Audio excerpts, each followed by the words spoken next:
በስመ አብ ወወልድ ወመንፈስ ቅዱስ አሃዱ አምላክ አሜን። ሰላም ክርስቶስ ምስኩላትና ይኩን ስድራሎ ለእግዚአብሔር አፍቀርተ እመብርሃን ንቅዱሳን ደቂ ዓድም ከመይ ወይልኩም አነ በምህረት እግዚአብሔር ጽቡቅ ኣለኹ እግዚአብሔር ይመስገን።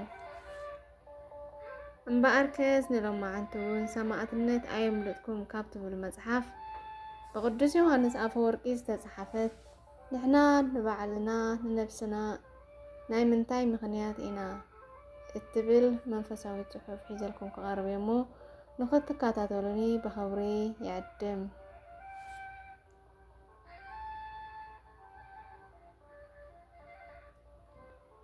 ንሕና ባዕልና ንነፍስና ናይ ምንታይ ምኽንያት ኢና ሓደ ዓይኑ ዝሓመመ ሰብ ፀሓይ ንምርኣይ ይኸብዶ። እታ ፀሓይ ፀገም ኣለዋ ዘይኮነስ እቲ ሰብ ዓይኑ ስለ ዝሓመመ እዩ። ንሕና እውን ቃል እግዚአብሔር ንምስማዕ ክሽልችወና እንከሎ ዓይነ ልቦናና ብዝበኣሰ እናዓወረ እዩ ዝኸይድ። ፈርዖን ቃል እግዚአብሔር ኣይሰምዕን እየ ኣብ ዝበለሉ ጊዜ ልቡ ተረረ። ኣነ ግና ልቡ ከውፅንዖ እየ ዘፀአት ምዕራፍ 4 ፍቅዲ 21 ተባሂሉ ከም ዝተጻሕፈ እዚ ዓይነት ኣዘራርባ ናይ መጽሓፍቲ ልማድ እዩ። ንዘይረብሕ ኣእምሮ ኣሕሊፉ ሃቦም ሮሜ ምዕራፍ 1 ፍቅዲ 28 በታተኖም ዝብሉ ሃይለ ቃላት ኣብ ቅዱሳት መጽሓፍቲ ብበዝሒ ተጻሒፎም ንረክብ ኢና። እዚ ማለት እቶም ሰባት ንእግዚአብሔር ስለ ዘይደለይዎ ናብ ናይ ገዛ ድልየት ትምኒተን ከኸዱ ፈቀደሎም ማለት እዩ። እዞም ሰባት እዚኣቶም ናብ ክፍኣቶም ከኸዱ እግዚአብሔር ፈቀደሎም ማለት ግን እግዚአብሔር ምስ ሓሳቦም ተሰማሚዑ ኣሎ ማለት ኣይኮነን። እንታይ ደኣ ናይቶም ሰባት ሓሳብ ምስ ናይ እግዚአብሔር ሓሳብ ስለ ዘይተሰማምዐ እሞ ከዓ ክምለሱ ስለ ዘይፈተው ከም ዝደለይዎ ንክኸዱ እግዚአብሔር ስቕ ኢሉ ረኣዮም ማለት እዩ። ካብ እግዚአብሔር ምስ እንርሕቕ ናብ ሰይጣን ኢና እንኸድ። እግዚአብሔር ነዚ ኣሕሊፉ ይህበና ፍርዲ ድማ ኣብ ልዕልና ንሽከም። እግዚአብሔር ኣሕሊፉ ሂቡና ማለት ግን እግዚአብሔር ይፈትዩ ፈቂዱ ንሰይጣን ኣሕሊፉ ሂቡና ማለት ኣይኮነን። ናብ ሰይጣን እንኸድ ንሕና ባዕልና ኢና።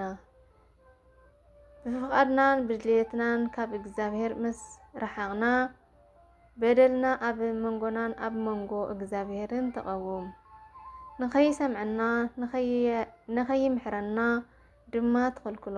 ኢሳይያስ ምዕራፍ 59 ፍቅዲ 2 በደልና ካብ ዓቕሚ እግዚአብሔር ንላዕሊ ኮይና ኣይኮነትን። እንታይ ደኣ ንሕና ስለ ዘይፈተና እዩ።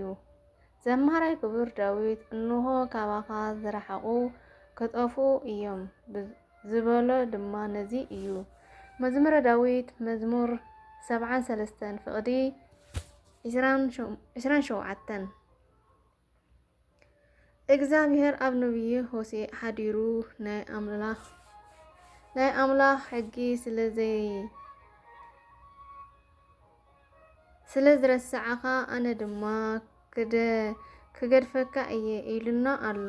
ሆሴዕ ምዕራፍ 4 ፍቅዲ 6 ብተወሳኺ እውን ጌታና ኢየሱስ ክርስቶስ ኢየሩሳሌም ንነቢያት እትቐትሊ ናባኺ ንተለኣኹ እውን ብእምኒ እትጭፍልቂ ከምቲ ደርሆ ንጨጫዊታ ኣብ ትሕቲ ኣክናፍ እትአክቦም ክንደይ ክሳዕ ንደቅኺ ክእክቦም ዘይደለኹ እሞ ኣበኹም ኢሉ ነይሩ።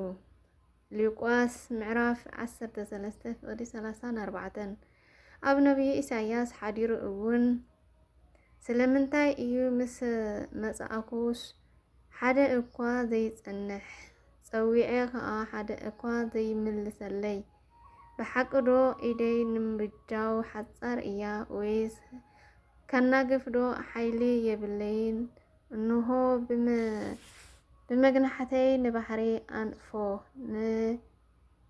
ንውሓዚ ድማ ምድሪ ኣጻምእ እገብሮ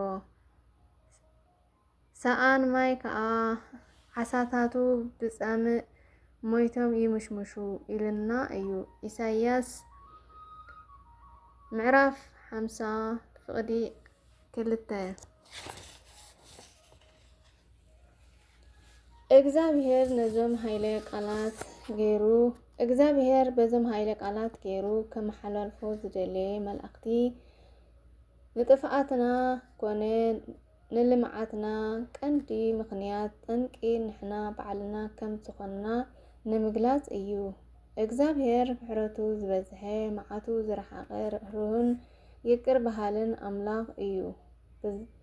ብዘለኣለማዊ ቅጽዓት ክቐጽዐና እንከሎ እኳ ሞት ናይቲ መዋቲ ኣይደልን እዩ ከም ዝበለና ሕዝቅኤል ምዕራፍ 18 ፍቕዲ 32 ደስ ኢልዎ ኣይቐጽዐናን እዩ።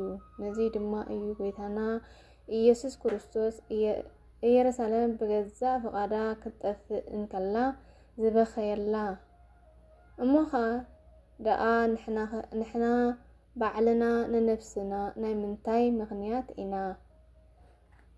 ኣሜን። ስለ ቃሉ ናይ ቃሉ ባለቤት ለእግዚአብሔር ኣምላኽ ዝተኸበረ ዝተመስገነ ይኹን። ናይ ኣቦና ቅዱስ ዮሐንስ አፈወርቂ በረከት ረድኤት ኣይፈለየና።